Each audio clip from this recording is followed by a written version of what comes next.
নমস্কার বন্ধুরা, রত্নাস কিচেনের আরেকটি নতুন ভিডিওতে তোমাদের স্বাগত। আজকে আমি তোমাদের সাথে পটল আলুর রেসিপি শেয়ার করব। প্রথমে পটল আলু, একটা বড় সাইজের পেঁয়াজ, একটা টমেটো আর কয়েকটা লঙ্কা কেটে নিলাম। তারপর কড়াইতে তেল দিয়ে পটলগুলো দিয়ে দিলাম। পটলগুলো নুন আর কিছুটা পরিমাণ হলুদ দিয়ে লাল লাল করে ভেজে নিলাম। পটল ভাজা হয়ে গেলে ওই তেলের মধ্যে আলুগুলোও ভেজে নিলাম।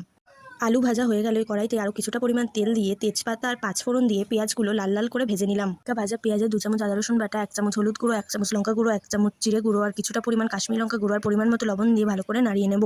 তারপর কষানো মশলাটা থেকে তেল ছেড়ে দিলে ওর মধ্যে কিছুটা পরিমাণ জল দিয়ে ভেজে রাখা আলু আর পটলগুলো দিয়ে ভালো করে নাড়িয়ে নেব। এরপর এতে পরিমাণ মতো চিনি দিয়ে আর আগে থেকে কেটে রাখা টমেটো আর কাঁচা লঙ্কা দিয়ে চাপা দিয়ে কিছুক্ষণ সেদ্ধ করে নেব। তারপর ঢাকনা তুলে এর মধ্যে ঘি, গরম মশলা আর একটা কাঁচা লঙ্কা দিয়ে ভালো করে ঢেকে কিছুক্ষণ সেদ্ধ করে নিলেই আমাদের পটল আলু তরকারি একদম রেডি। এরকমভাবে পটল আলু তরকারি তোমরা বাড়িতে বানিয়ে খেও আর আমাকে জানিও কেমন হয়েছে। আজকের মতো টাটা। ভিডিওটা ভালো লাগলে লাইক, কমেন্ট, শেয়ার এবং চ্যানেলটিকে সাবস্ক্রাইব করে দেবে।